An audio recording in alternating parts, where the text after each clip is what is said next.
Welcome back everyone, welcome to civil services study.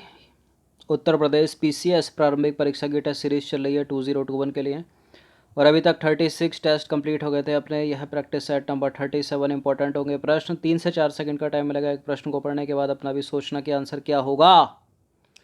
इस पूरी की पूरी टेस्ट सीरीज़ की प्लेलिस्ट बना रखी है मैंने, वहाँ पर आप टेस्ट नंबर 1 से लेकर 37 तक पहुँच सकते हो। उसका लिंक आपको मिलेगा डिस्क्रिप्शन बॉक्स में। तो चलिए प्रश्न क्रमांक संख्या 1 पर आ जाइए। निम्नलिखित में G15 है, क्या है G15? क्या विश्व के विकसित देशों का संगठन है? क्या यूरोप के विकसित देशों का संगठन है? क्या एशिया के विकासशील देशों का संगठन है? विश्व के विकासशील देशों का संगठन है? बताइए G15 क्या है। पहली बात तो ये यूरोप का नहीं है, ना ही ये एशिया का है, ये तो पूरे विश्व का है। लेकिन विकसित देशों का है, विकासशील देशों का है? विकासशील देशों का है, डी है इसका आंसर। विश्व के विकासशील देशों का संगठन है G15। तो देखिए G15 विकासशील देशों में परस्पर सहयोग को बढ़ाने हेतु स्थापित एक अनौपचारिक संगठन है। इसकी स्थापना हुई थी सितंबर 1989 में बेलग्रेड के 9वें त्रिगुट शिखर सम्मेलन में हुई थी।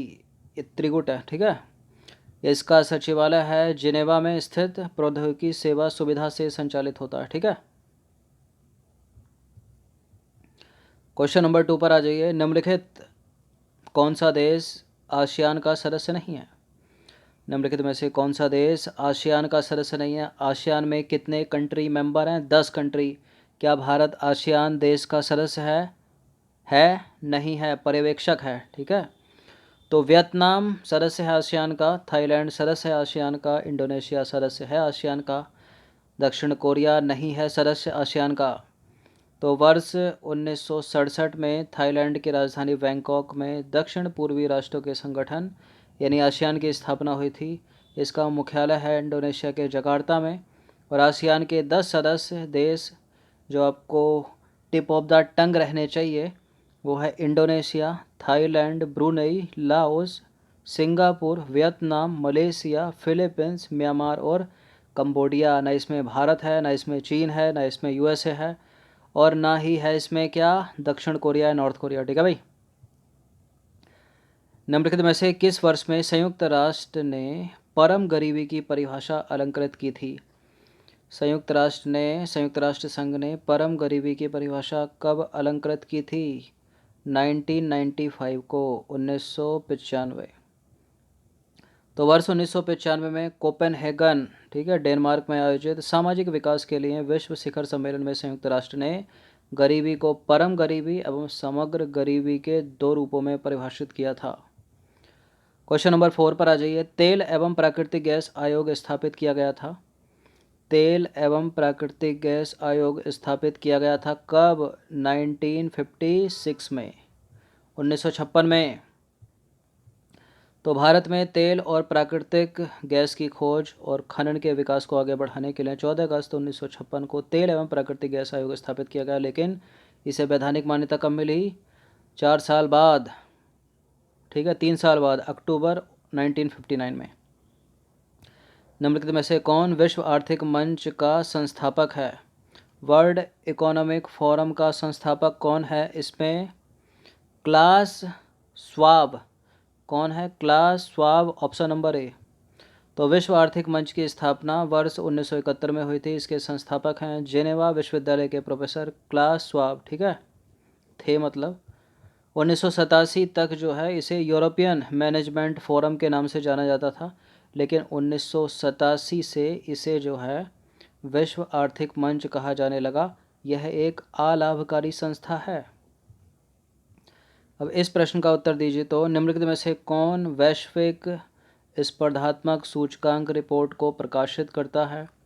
यानी ग्लोबल कॉम्पिटिटिवनेस इंडेक्स कौन निकालता है?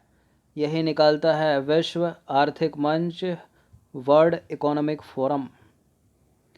तो देखिए ग्लोबल कॉम्पिटिटिवनेस इंडेक्स जेनेवा स्थित विश्व आर्थिक मंच द्वारा प्रत्येक वर्ष एनुअली जारी किया जाता है, याद रखिएगा। भारत सरकार द्वारा घोषित एबीसी इंडेक्स निम्नलिखित में से किससे संबंधित है? एबीसी इंडेक्स किससे संबंधित है? शिक्षा लगाकर इसको गलत मत कर देना, क्योंकि ये स्वास्थ्य से संबंधित है। तो इस ABC इंडेक्स का पूर्ण रूप क्या है? Achievement of babies and children index. Achievements of babies and children index यह है सूचकांक बाल स्वास्थ्य से संबंधित 4 संकेतकों पर आधारित है। ये 4 संकेतक कौन कौन से हैं? पोषण, उत्तरजीविता, शिक्षा और टीकाकरण। सूचकांक रेजिडेक्स संबंधित है किससे? सूचकांक रेजिडेक्स किससे संबंधित है? भूमि कीमत से। किससे है? भूमि कीमत से। तो देखिए, रिहायशी आवास के क्षेत्रों में मूल्यों के उतार चढ़ाव का रिकॉर्ड रखने हेतु राष्ट्रीय आवास बैंक द्वारा जुलाई 2007 में सूचकांक रेजिडेंस की शुरुआत की गई। कब? जुलाई 2007 में। क्वेश्चन नंबर 9 पर आ जाइए। व्यापार एवं माल निशान एक्ट पारित किया गया था। कब पारित किया गया था? व्यापार एवं माल निशान एक्ट 1958 में। ठीक है, तो व्यापार एवं माल निशान एक्ट जो है 1958 में पारित किया गया था। इसे माल पर निशान के प्रयोग की धोखाधड़ी की रोकथाम तथा ट्रेडमार्क के बेहतर सुरक्षा और पंजीकरण की सुविधा प्रदान करने के लिए निर्मित किया गया था। क्वेश्चन नंबर 10 पर आ जाइए। भारतीय पेटेंट कानून लागू हुआ। भारतीय पेटेंट कानून कब लागू हुआ? 1972 में, 1972। ऑप्शन नंबर सी है इसका आंसर। सीधे सीधे याद रखिए, पूछ लेता है PCS में। विश्व उपभोक्ता अधिकार दिवस मनाया जाता है। विश्व उपभोक्ता अधिकार दिवस 15 मार्च को मनाया जाता है। तो विश्व उपभोक्ता अधिकार दिवस कब मनाया जाता है? 15 मार्च को।